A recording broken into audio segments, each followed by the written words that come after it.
Hello. One of the central principles of cognitive behavioural therapy, or CBT, is a recognition of the power of thoughts and how our thoughts impact our moods and behaviours. In this video, I'll discuss the 3 layers of thoughts: negative automatic thoughts, underlying rules and assumptions, and core beliefs. Learning to identify the 3 layers of thoughts can help you understand and make sense of issues such as anxiety, depression, and shame. It can also help you identify why and how you get stuck in unhelpful patterns of behaving or problematic interactions with others. Automatic thoughts are the moment-to-moment thoughts that just pop into your mind throughout the day. As you are constantly thinking, you have automatic thoughts all the time. They are part of your internal self-talk and have a reoccurring quality. These thoughts can be pleasant, unpleasant, or neutral.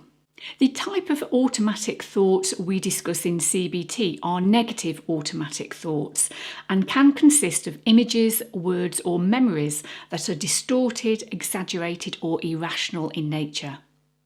You may be unaware of these thoughts but are very familiar with the emotions they create, such as anxiety, depression, shame, guilt, sadness, and anger. Let's look at an example. Mary's manager calls her into the office. Mary has the automatic thought, "I'm going to be fired." The image comes to mind of being homeless and living on a street corner.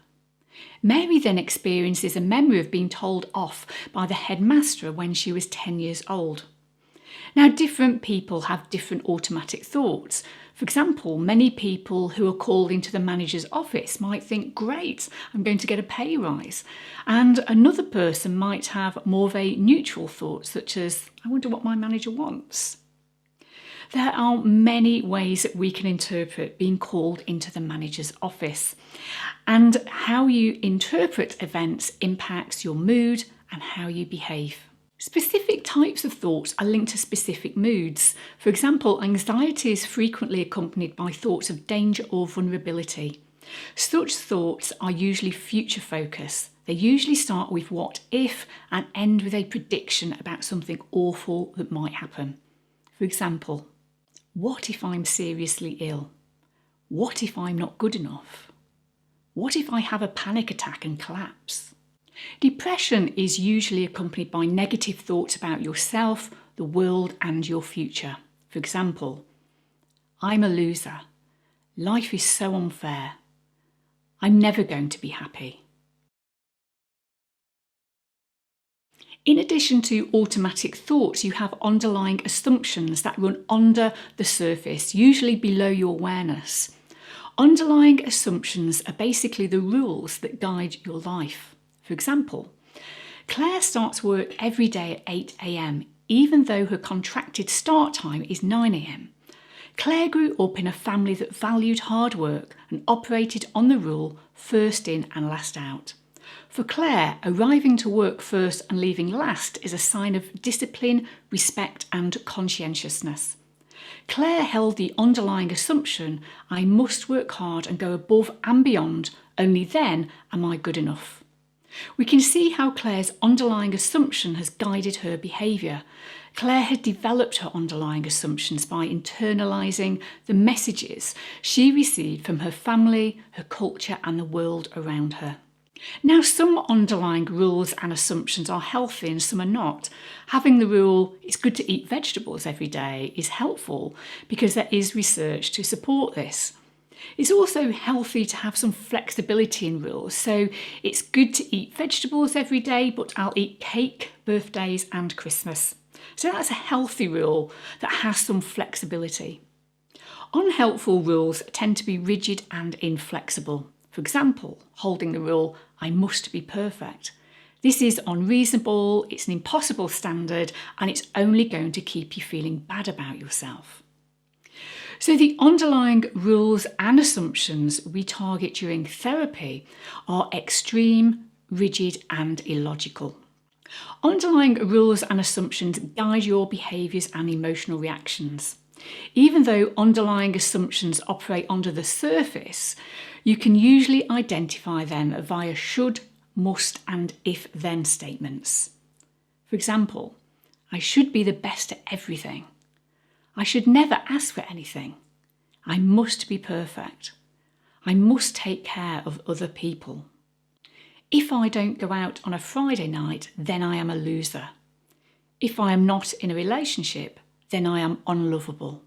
Underlying rules and assumptions are your guide to how you perceive, interpret and absorb information throughout your life. They also inform your behavioural and emotional states.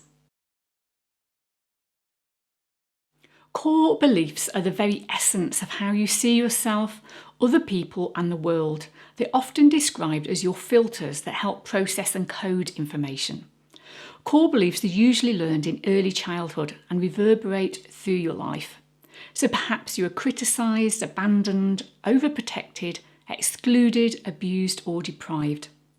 These events will determine how you think, feel, act and relate to others.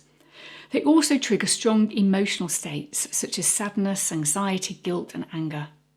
For example, Mike experiences an aching loneliness. He never met his dad and his mum was cold and unresponsive.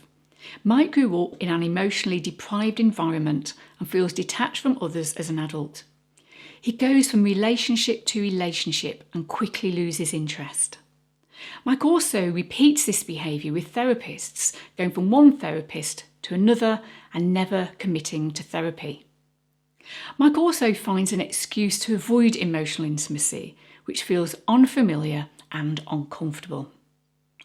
Mike has two primary core beliefs: I am unlovable and other people will hurt me.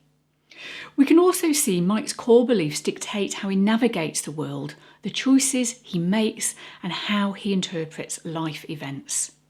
Now, core beliefs aren't always negative. Good experiences in life can lead to the development of healthy core beliefs about yourself, other people and the world. For example, I'm a likeable person, I can trust other people, and the world is a safe place. In a CBT, we deal with negative core beliefs because they're the types of belief that cause problems. Negative core beliefs are grouped into the following categories: core beliefs about yourself, core beliefs about others, and core beliefs about the world. For example, I am weak, I am worthless, the world is a dangerous place, the world is unfair, people can't be trusted, people will hurt me. It's very important core beliefs are addressed, but we always start with addressing negative automatic thoughts and underlying rules and assumptions first. That's because the outer layer of thoughts are more accessible and can be easily tested with interventions such as Socratic questioning, thought records and behavioural experiments. Now, most of the time, if we work on automatic thoughts and underlying rules and assumptions, then core beliefs will usually change. But there are times when core beliefs don't shift.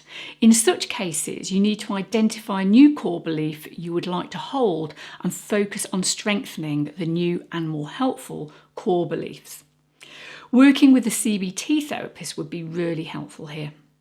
In summary, automatic thoughts are the outer layer of thoughts. They're the easiest to identify and most accessible. Underlying rules and assumptions are under the surface of automatic thoughts, and core beliefs are the least accessible level of thinking. All layers are interconnected because if you work on one layer of thought, you will impact the other two layers. If you have found this video interesting, you might want to click on the video that's on the screen now.